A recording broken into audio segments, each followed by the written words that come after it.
మన భువనగిరి రేణుకా ఎల్లమ్మ దర్శించుకోవడం జరిగింది. మరి అమ్మవారి దయ వల్ల ఈ ప్రాంతంలో ఉండేటటువంటి ప్రజాప్రతినిధులకు బుద్ధి రావాలని నేను కోరుకుంటున్నాను. ఎందుకోసం బుద్ధి రావాలని కోరుకుంటున్నా అంటే RRR ఎల్లమ్మని చూసిన తర్వాత RRR రాయగిరి దగ్గర పోవడం జరిగింది. మేము రాయగిరి అనేటటువంటి ఊరు ఇప్పుడు భువనగిరి మున్సిపాలిటీలో ఒక భాగం అయిపోయింది. వాళ్ళ ఒక్క ఊరిలో 6-7 సార్లు భూమి పోయింది రకరకాల ప్రాజెక్టుకి. అయినా సరే మళ్ళొకసారి RRRలో వాళ్ళ భూమి తీసుకుంటా అని చెప్తున్నారు. ఇది చాలా అన్యాయం. ఆపోజిషన్లో ఉన్నప్పుడు కుంభం అనిల్ కుమార్ రెడ్డి గారు పోయి ఉర్రూతలు స్పీచ్లు ఇచ్చారు. నేను ఎట్టి పరిస్థితులలో దీన్ని ఆప్తా అన్నారు.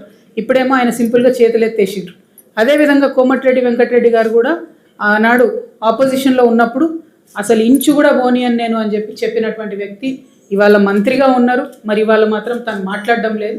ఇది కరెక్ట్ కాదు, చాలా అన్యాయం. ఈ విషయాన్ని దయచేసి ప్రజలు కూడా గమనించాలని కోరుతున్నాను. అయితే ఒక యాజ్ అ పాలసీ మ్యాటర్ దయచేసి నేను పత్రికా మిత్రుల ద్వారా ప్రజలకు చెప్పేది ఏంటంటే అసలు రింగ్ రోడ్ అంటే ఏంటిది? అసలు రింగ్ రోడ్ అంటే ఉన్నటువంటి పట్టణాలు మున్సిపాలిటీలు వాటి చుట్టూ తయలేదు రింగ్ రోడ్ అవుతుంది.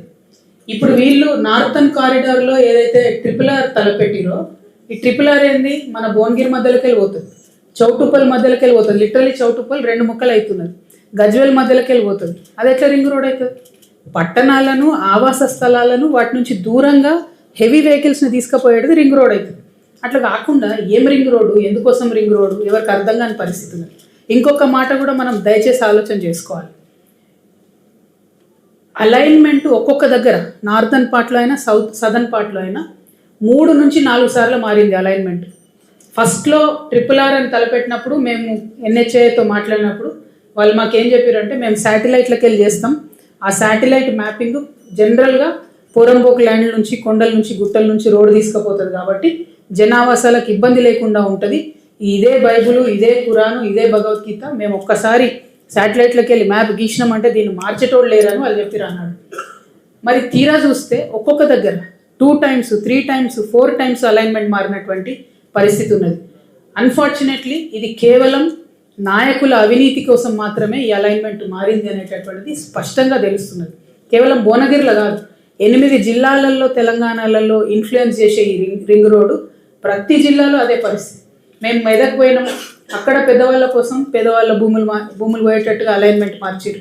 మేము మహబూబ్ నగర్ పోయినాం, అక్కడ సేమ్ పరిస్థితి. పెద్దల భూములు కాపాడతారు, పేదల భూములకి వెళ్ళిపోతుంది. భువనగిరి వచ్చినాం, ఇక్కడ ఇదే పరిస్థితి. చౌటుప్పల్ల సేమ్ పరిస్థితి. ఇక నేను పేర్లు చెప్తేనేమో తెల్లారులేస్తే నన్ను అందరూ తిడతారు కాబట్టి పేర్లు నేను చెప్తలేను. కాకపోతే వాస్తవం ఏంది అని అంటే పేదవాళ్ళ భూములు తప్పేయడానికి, వెంచర్లు తప్పేయడానికి, కాలేజీలు తప్పేయడానికి అలైన్మెంట్ మార్చుకొని పేదల భూములకి వెళ్ళిపోతున్నాయి. రాయగిరిదైతే మరీ దారుణం. ఆల్రెడీ హైకోర్టు ఆర్డర్ ఇచ్చింది ఇన్నిసార్లు ఒక్కొక్క ఊర్లోకి వెళ్ళిపోవద్దు అని చెప్పి.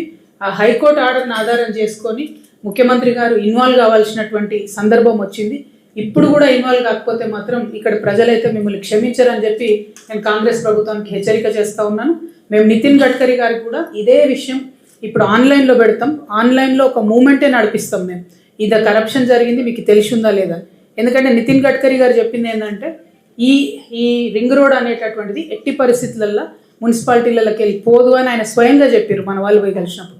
సో దానికోసం ఆయనను అకౌంటబుల్ హోల్డ్ చేస్తాం. ఖచ్చితంగా ఒక ఆన్లైన్ మూమెంట్ నడిపిస్తాం.